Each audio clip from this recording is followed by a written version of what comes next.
समंदर में चीन और पाकिस्तान की चालबाजियों का जवाब अब भारत ने एक ही दिन में 3 गुना ताकत से दे दिया है। भारतीय नौसेना ने एक साथ 3 ऐसे जंगी जहाज समंदर में उतारे हैं जो दुश्मन के पसीने छुड़ाने के लिए काफी हैं। एक गहरे समंदर में तबाही मचाएगा, दूसरा समंदर की गहराई का चप्पा चप्पा नापेगा और तीसरा समंदर के किनारे छिपी दुश्मन की पनडुब्बियों का काल बनेगा। नमस्कार, मैं हूं सिद्धार्थ प्रकाश। आज यानी 21 जून का दिन भारतीय नौसेना और देश की समुद्री सुरक्षा के इतिहास में एक बहुत बड़ा मील का पत्थर साबित हुआ है। कोलकाता में प्रधानमंत्री नरेंद्र मोदी ने नौसेना के बेड़े में एक साथ 3 घातक जहाजों को शामिल किया है। इन तीनों जहाजों के नाम हैं INS दूनागिरी, INS संशोधक और INS अग्रय। रक्षा मंत्रालय के मुताबिक इन तीनों जहाजों की सबसे बड़ी खूबी यह है कि इन्हें 75% से ज्यादा स्वदेशी उपकरणों के साथ पूरी तरह से भारत में ही बनाया गया है। कोलकाता के garden reach ship builders and engineers यानी GRSE ने इन्हें तैयार किया है और आपको जानकर गर्व होगा कि इस प्रोजेक्ट में देश की 200 से ज्यादा micro, small and medium enterprises यानी MSMEs ने अपना अहम योगदान दिया है। तो चलिए बहुत ही आसान भाषा में समझते हैं कि आखिर ये 3 जहाज क्या हैं, इनकी खूबियां क्या हैं और समंदर में इनकी अलग अलग रणनीतिक अहमियत क्या है। सबसे पहले बात करते हैं INS दूनागिरी। ये इन 3 जहाजों में सबसे बड़ा और सबसे खतरनाक हथियारों से लैस है। ये एक स्टील्थ फ्रिगेट है। अगर इसे आसान शब्दों में समझें तो फ्रिगेट वो युद्धपोत होते हैं जो समुद्री तट से बहुत दूर गहरे समंदर में जाकर दुश्मन से आमने सामने की लड़ाई लड़ सकते हैं। नौसेना के प्रोजेक्ट 17A के तहत इसे भारत में ही बनाया गया है। अब इसके नाम के आगे स्टील्थ जुड़ा है। इसका मतलब ये बिल्कुल नहीं है कि ये समंदर में पूरी तरह से गायब हो जाएगा, बल्कि इसका मतलब ये है कि दुश्मन के रडार और उनके हाईटेक सेंसर इसे आसानी से पकड़ नहीं पाएंगे। INS दूनागिरी हथियारों का एक चलता फिरता जखीरा है। इस पर BrahMos supersonic surface to surface मिसाइलें तैनात हैं। साथ ही हवा में मार करने वाले मीडियम रेंज के MRSAM सिस्टम भी इसमें लगे हैं। इसके अलावा इसमें MF स्टार जैसे अत्याधुनिक सर्विलांस रडार, सोनार, इलेक्ट्रॉनिक वॉरफेयर सिस्टम और एंटी सबमरीन हथियार भी मौजूद हैं। नौसेना के एक वरिष्ठ अधिकारी ने बताया कि रणनीतिक स्तर पर यह जहाज ब्लू वाटर एनवायरनमेंट यानी तट से दूर गहरे समंदर में काम करने के लिए बने हैं। ये पारंपरिक और गैर पारंपरिक दोनों तरह के खतरों से निपटने में सक्षम है। नीलगिरी, हिमगिरी, तारागिरी, उदयगिरी और विंध्यगिरी इसी क्लास के अन्य जहाज हैं। अब आते हैं दूसरे जहाज पर, जिसका नाम है INS संशोधक। ये एक सर्वे वेसल लार्ज यानी SVL है।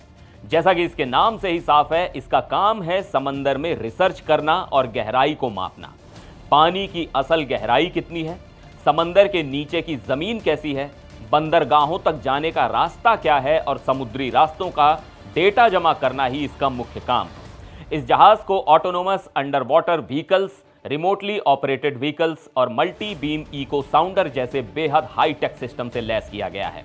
एक सर्वे शिप पर काम कर चुके नौसेना के अधिकारी ने बताया कि जंगी जहाज या पनडुब्बियां किसी खाली मैदान में नहीं चलती।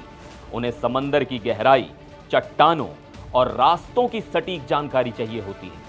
INS संशोधक यही काम करेगा।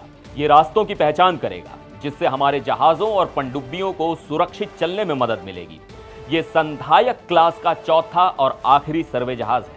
इसी क्लास के INS संधायक, निर्देशक और इक्षक पहले ही नौसेना में शामिल किए जा चुके हैं।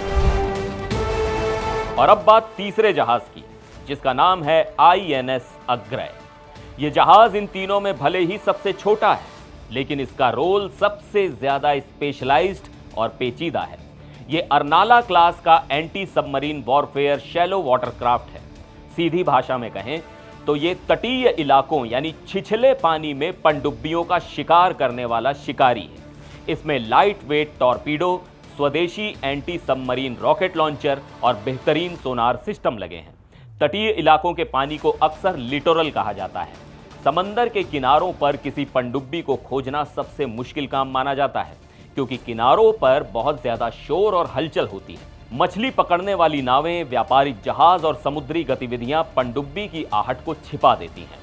दुश्मन की कोई पनडुब्बी इस शोर का फायदा उठाकर हमारे बंदरगाहों या नौसेना बेस के करीब ना आ पाएं, इसी को रोकने के लिए आईएनएस अग्रय को मैदान में उतारा गया है। इन तीनों जहाजों को एक ही दिन नौसेना में शामिल करने का सबसे बड़ा संदेश क्या है? नौसेना के मुताबिक ये तीनों जहाज मिलकर हमारी ताकत को एक शानदार बैलेंस देते हैं। आज के दौर में जब हिंद महासागर में चीन और पाकिस्तान अपनी नौसैनिक मौजूदगी बढ़ा रहे हैं और भारत की जिम्मेदारी अरब सागर से लेकर बंगाल की खाड़ी और इंडो पैसिफिक तक फैल चुकी है, ऐसे में ये कदम बेहद अहम है। रक्षा जानकारों का कहना है कि भारत अपनी समुद्री सुरक्षा को कई लेयर्स में मजबूत कर रहा है।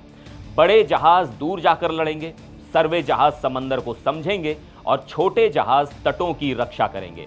इसके साथ ही ये दुनिया के लिए एक बड़ा इंडस्ट्रियल सिग्नल भी है। ये साबित करता है कि भारत का शिप बिल्डिंग इकोसिस्टम अब इतना मैच्योर हो चुका है कि हम एक ही साथ 3 अलग अलग मिशन वाले और अलग अलग तकनीक वाले जहाज देश में ही बनाकर उन्हें एक साथ समंदर में उतार सकते हैं। तो ये थी भारतीय नौसेना के नए बाहुबलियों की पूरी कहानी। आपको क्या लगता है, हिंद महासागर में चीन और पाकिस्तान के बढ़ते दखल को रोकने के लिए क्या भारत को ऐसे ही अत्याधुनिक जंगी जहाज़ों के निर्माण में और तेजी लानी चाहिए? आप अपनी राय हमें नीचे कमेंट में जरूर बताइएगा। फिर मिलेंगे एक और वीडियो में। आप देखते रहिए एनडीटीवी इंडिया।